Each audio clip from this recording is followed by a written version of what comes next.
आज मिरज शहरातील पुजारी चौक येथे कट्ट्यावर जे कामगार गवंड्याच्या हाताखाली काम करतात, मजूर म्हणून गवंडी काम करतात, असे जे स्थानिक मजुरीचे काम करणारे कामगार आहेत ते आज त्यांचा प्रश्न घेऊन माझ्याकडे आले होते। मी त्यांची सर्व वस्तुस्थिती ऐकून घेतली। त्यानंतर मला असं दिसून आलं की कर्नाटकातून मिरज जंक्शन असल्यामुळे रेल्वेने कर्नाटकातली रायबाग, चिक्कोडी इकडचे जे मजूर आहेत, कामगार आहेत, ते या मिरजेमध्ये येतात आणि या पुजारी चौक असेल किंवा दत्त चौक असेल या ठिकाणी कट्ट्यावर आपले कंत्राटदार असतील किंवा मेस्त्री गवंडी असतील हे त्या कामगारांना कमी पैशामध्ये घेऊन जातात आणि कर्नाटकच्या लोकांना कमी पैशामध्ये काम करण्याची सवय पडल्यामुळं जे स्थानिक मजूर आहेत, स्थानिक कामगार आहेत, मिरजेतले, मिरज विधानसभा मतदारसंघ क्षेत्रातले असतील किंवा आजूबाजूचे असतील, ह्या कामगारांच्यावर उपासमारीची वेळ आलेली आहे। आज त्यांची घरं चालना झालेली आहेत, त्यांचे बँकेचे हप्ते असतील, मुलांचं शिक्षण असेल, हे सगळं उघड्यावर पडलेलं आहे। आज महत्त्वाचा विषय म्हणजे कर्नाटकातून जे असे कामगार मिरजेमध्ये येतात, एकतर ते गुन्हेगारी पार्श्वभूमीचे आहेत, तसेच ते मिरजेमध्ये येतात आणि एखाद्या गवंड्याच्या हाताखाली एखाद्या बांधकामाच्या ठिकाणी कामाला जातात,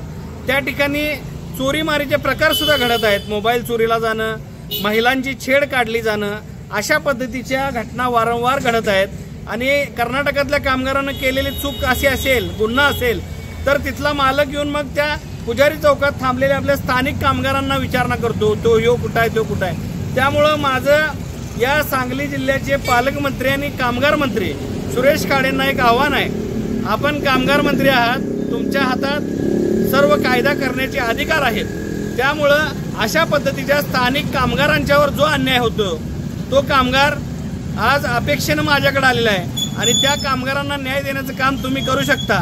राजकारण हा विषय बाजूला राहू दे, पण ह्या मिरजेतल्या, मिरज विधानसभा क्षेत्रातल्या स्थानिक मजुरांना, कामगारांना न्याय देणं हे आपलं काम आहे।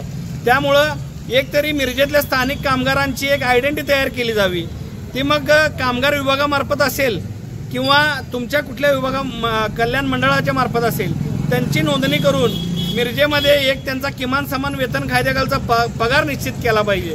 म्हणजे कर्नाटकातून येणारे कामगार हे कमी पैशामध्ये कोण घेऊन जाणार नाही, काहीतरी नियम बसेल। तसेच माझं महात्मा गांधी चौक पोलीस ठाण्याचे PI आणि मिरज शहर पोलीस ठाण्याचे PI यांना एक विनंती आहे की कर्नाटकातून जे कामगार हे दत्त चौक आणि पुजारी चौकात येतात त्यांचं चारित्र्य पडताळणी किंवा त्यांची तपासणी व्हावी।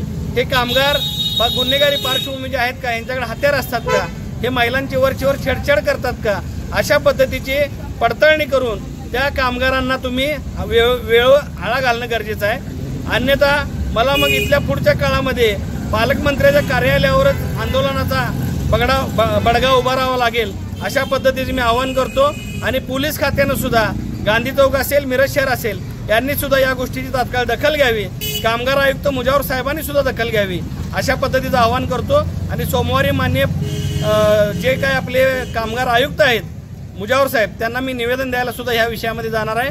तरी तात्काळ पालकमंत्र्यांनी, सुरेश खाडेंनी आपलं कर्तव्य म्हणून स्वतःच्या पालकमंत्री आणि आपल्या मतदारसंघातली आपली जनता आहे, आपण पालक आहोत आणि इथलाच मजूर जर उपाशी मरत असेल तर तुमच्या मंत्रिपदाला अर्थ राहणार नाही। त्यामुळे आपण त्यांना न्याय देण्यासाठी योग्य तो कायदा किंवा योग्य ती तरतूद किंवा योग्य ती नियमावली ही अस्तित्वात आणावी, अशा पद्धतीची मी विनंती करतो। जय भीम, जय भारत।